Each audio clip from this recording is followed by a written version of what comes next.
onto the end of the control box here, we've got a series of switches which stage 1, stage 2, stage 3. It's the heater control. So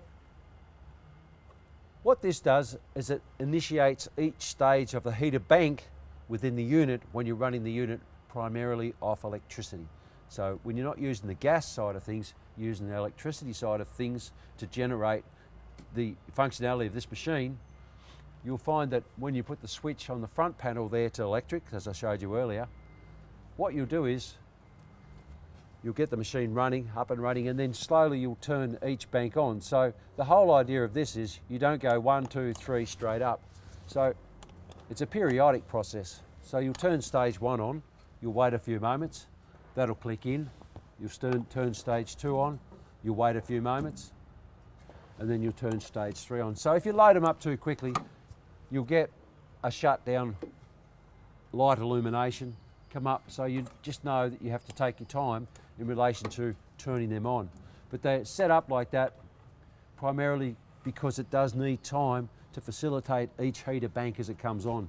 So if you bang them all together at once, the load on your genset, so this is why it's here, the load on your genset is not overwhelming and the genset shuts down.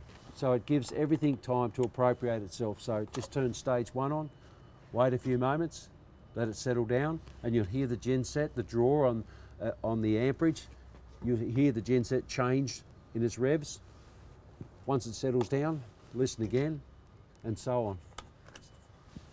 Don't turn them on all at once if you're running on a genset. If you're running on normal power, you'll find that you can click them in a bit quicker, but it does give the machine the opportunity to appropriate itself in relation to each heater bank that you turn on.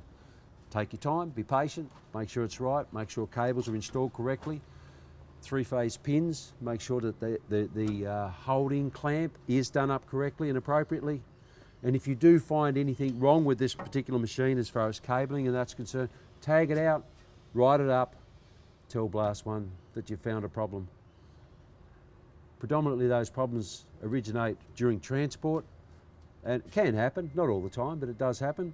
So common sense prevails. You find a problem, tag it out, ring up, say I found a problem. Just remember though, be patient with that one.